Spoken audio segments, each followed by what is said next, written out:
were late home again last night, Sally. Now, where were you? I was on the way. On your way where? Home. Home?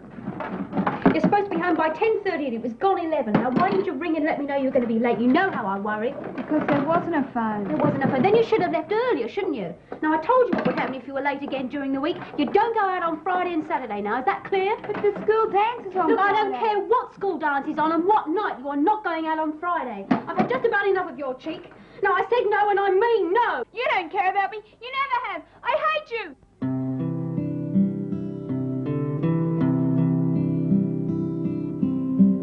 Yesterday's fading like a dream. She's hoping that tomorrow never comes. Everything is mixed up, so it seems. Who will clear the clouds and show the sun?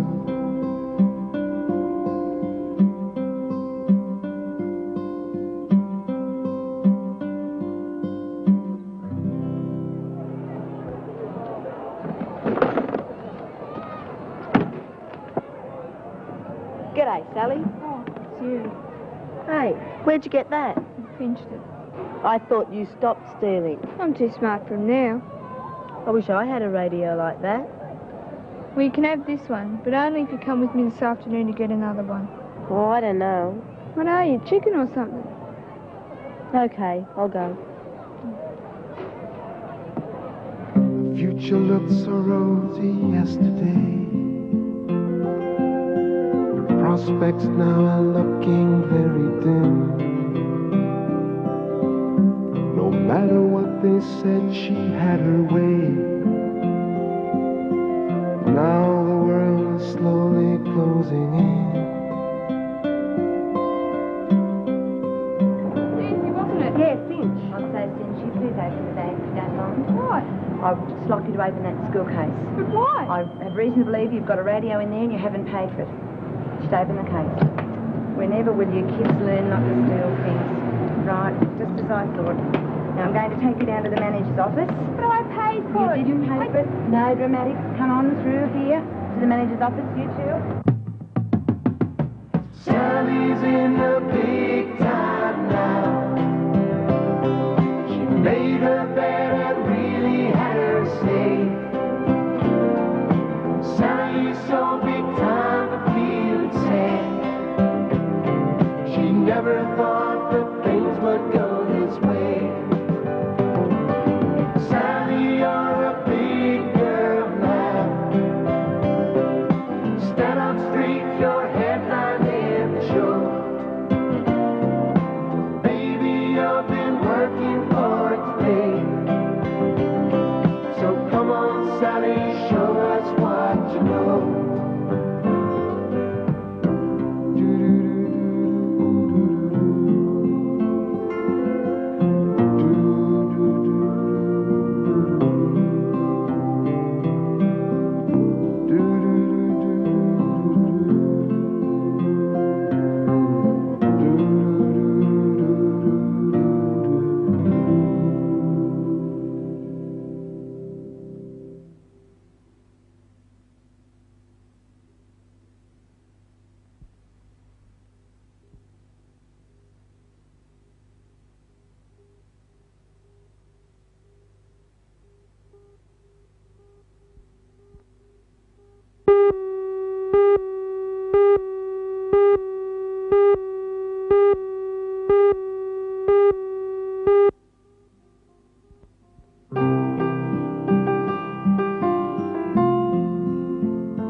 This is the story of Sally Irwin, shoplifter. Sally and a young lad called Robert have been arrested for stealing a radio from a department store and have been taken to the police station. Their parents have been called because they must be present during the police interview. Sally is questioned and the facts are put to her.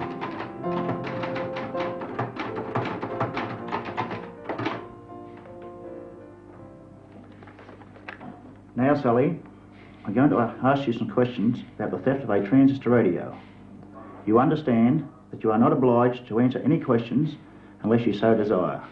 Whatever you do say may be used in evidence. Do you understand that? Yeah. Sally, I have been informed by a store detective from David Jones's of Garden City that you had taken this transistor radio from a shelf in that store. Are you prepared to make a handwritten statement in regards to the matter? Okay. Okay, Helen. Just in your own words, what actually happened. After the interview, Sally and Robert are charged with stealing a radio. Would you like to come over here, please, Mr. Wilson? Come over here, please, Robert. Mr. Wilson, Sergeant. Thank you. Mr. Wilson, you understand the nature of the charge made against your boy, Robert? Yes, Sergeant. Yes. You prepared to sign a bail undertaking and say that the boy turns up at the Children's Court on the 25th of January 1981? Yes, Sergeant. You sign this bail, please? Okay. Understand? Yes. Come on. Yep. Okay, Robert, you may go with your father now. Come on.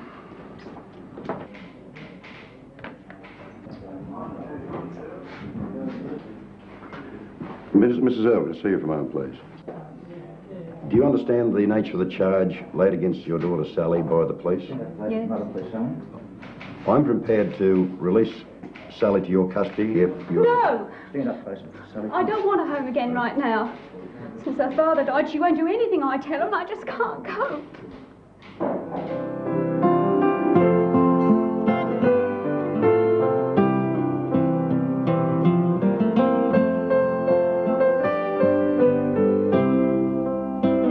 Because Sally's mother is not able to cope with the situation at this stage, Sally is taken to a young person's remand centre, where she will stay until her hearing in the Children's Court.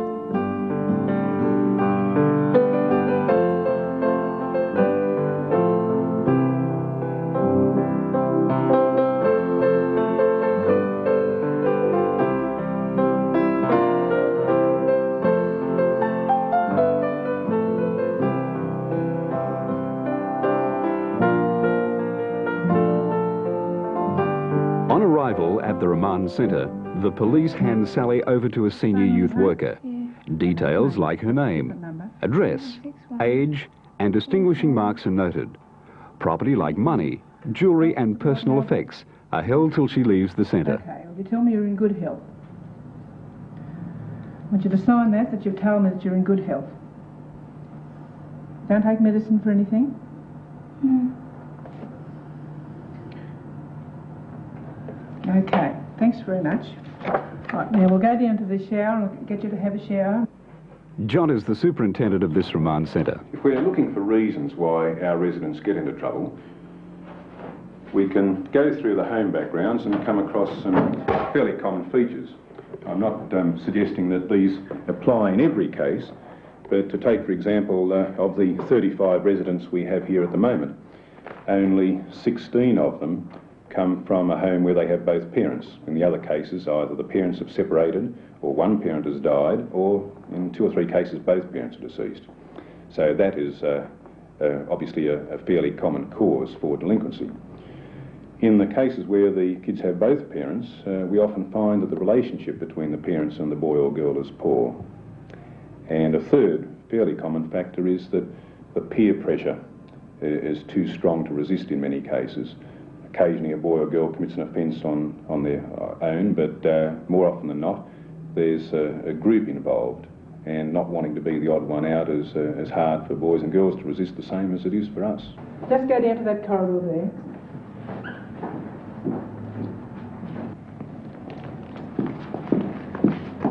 Come in here.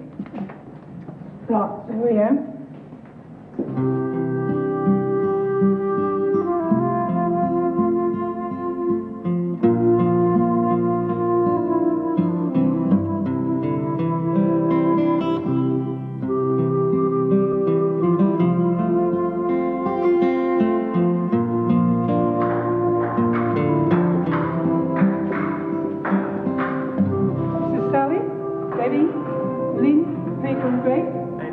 How long have you to her later on. During the time that boys and girls such as Sally are in the shelter, we obviously can't do anything to replace parents who are no longer with them. But what we try to do is show some sympathy and understanding and hope that parents and boys and girls will feel free to discuss the problems between them while they're with us. The other thing we can do, and we certainly try to do as much as we can in the short time available to us, is provide alternative activities that the boys and girls might wish to follow when they leave us, something worthwhile to occupy their time, and perhaps they won't then be involved with the same peer group. Particularly for those of over school age, we try to have them obtain employment before they leave us, and that can be a major step towards preventing them returning to trouble. They do a lot of community service work while they're with us, and we certainly try to introduce them to some sporting activities such as orienteering or perhaps camping that they may not have tried before.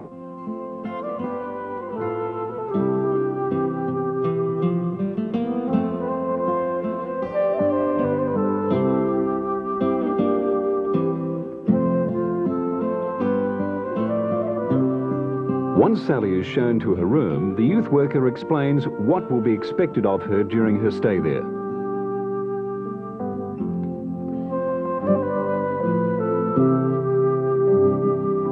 Many of our residents, such as Sally, are here because of very unsatisfactory relationships with their parents. This leaves them unhappy or rebellious and without guidance and control.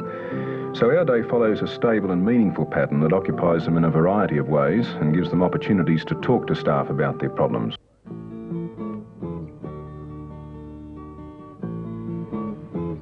All residents rise at 7 a.m.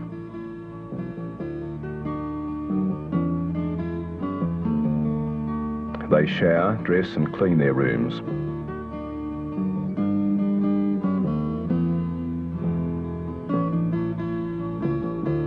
Then they have breakfast in the shelter dining room.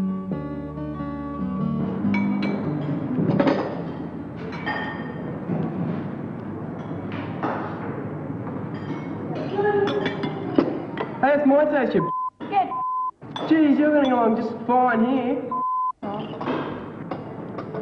I beg your pardon? Do you use that kind of language at home? Sometimes. Well, whilst you're here, you won't do that, please. Okay?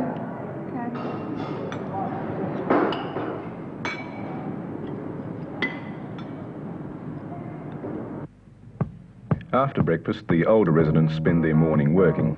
Some even go outside on work release. Tasks include general cleaning, kitchen work, laundry, or making small items of furniture for charitable organisations. 14-year-olds and under attend school from 9 till 3:30 p.m. The afternoons are more relaxed with sports such as athletics, table tennis and swimming.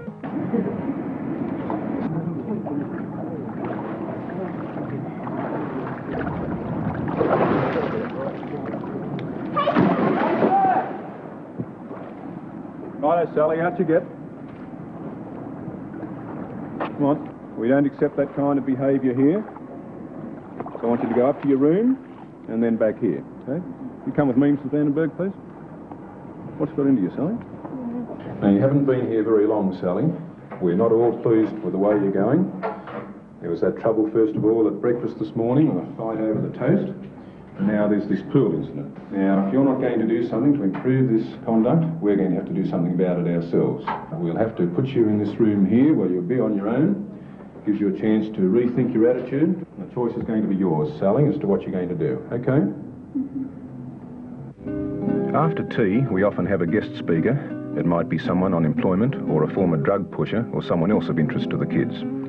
TV viewing is restricted to about an hour a day. At 9 p.m, the residents return to their individual rooms for the night. Some people might feel that the facilities here are rather luxurious with a heated swimming pool and individual cabins. Certainly the facilities are good. But what I point out is that whilst it's materially satisfactory, personally I would far prefer to live in a cave and have my freedom than to live in the most luxurious suite at the Hilton Hotel and not be able to go out into the street when I so desired.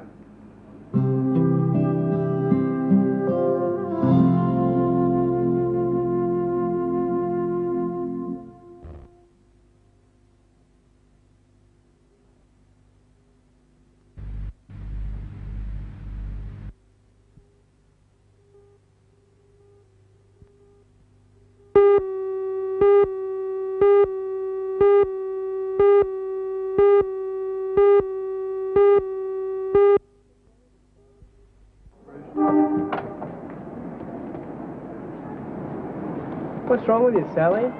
I mean, if the judge puts you away, you're going to do it tough. It's all right here. Yeah, but if they put you in a home, you're going to know it, you nasty. Why don't you leave me alone? Okay, Sally, come on, it's your turn. Come on, hurry up.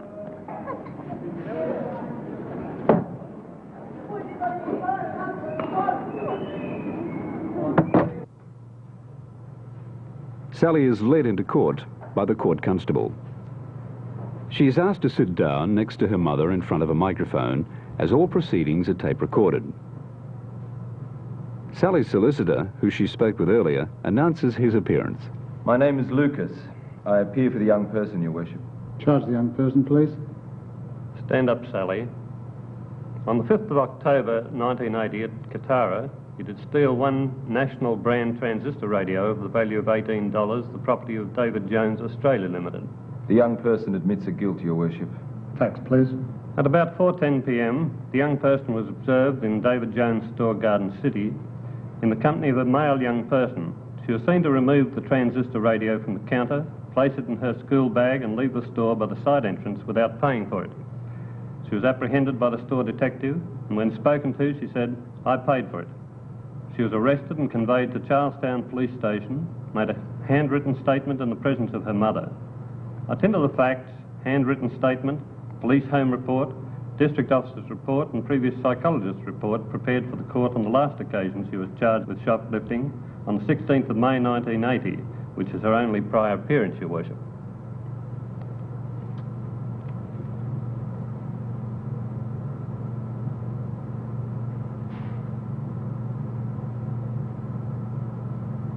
You wish to address me, Mr. Lucas?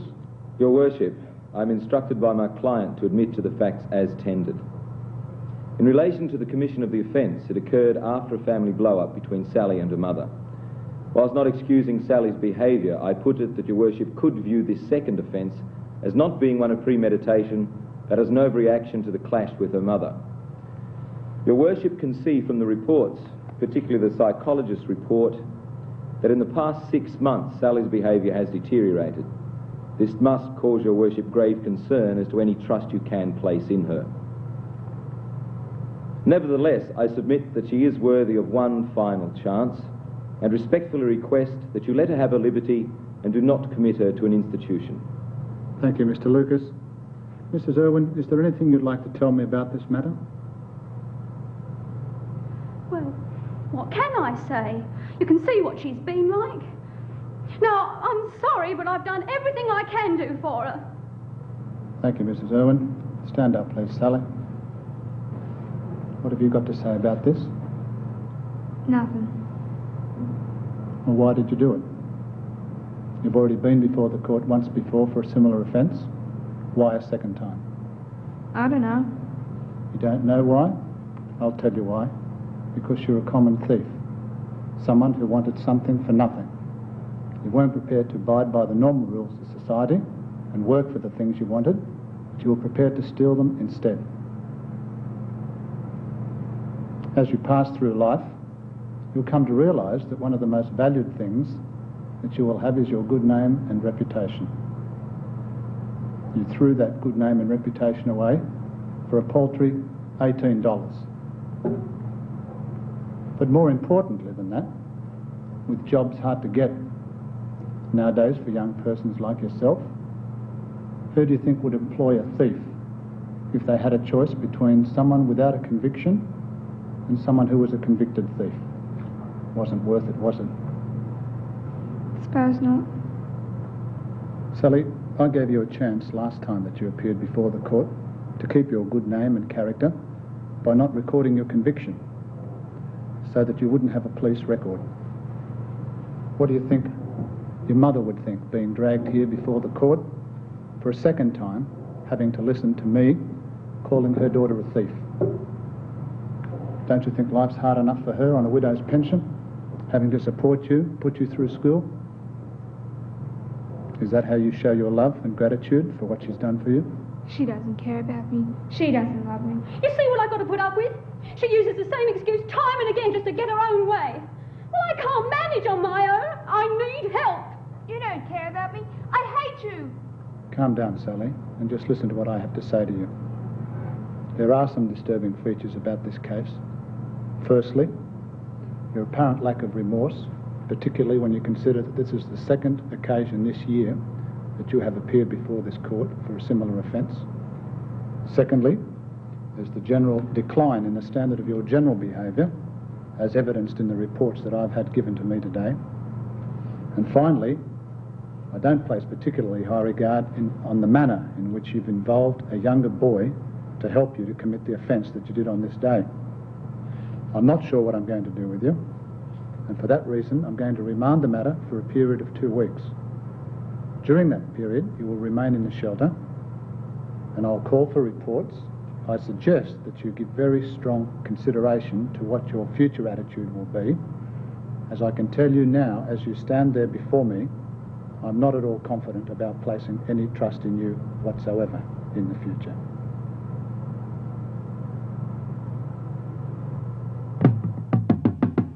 Sally's in the big time now. She made her bed and really had her say. Sally's so big time to feel sad. She never thought that things would go this way. Girl, you're in the big time now. Maybe you should have a change of heart. There's someone here to lend a helping hand. Now's the time to make a brand new start. After the 2 weeks' remand, Sally again appeared before the magistrate. He ordered that she be placed on probation, with one of the conditions being that she attend a weekend course of activities and community service for a period of 16 weeks. On the psychologist's recommendation, he directed that family counselling be made available to Sally and her mother.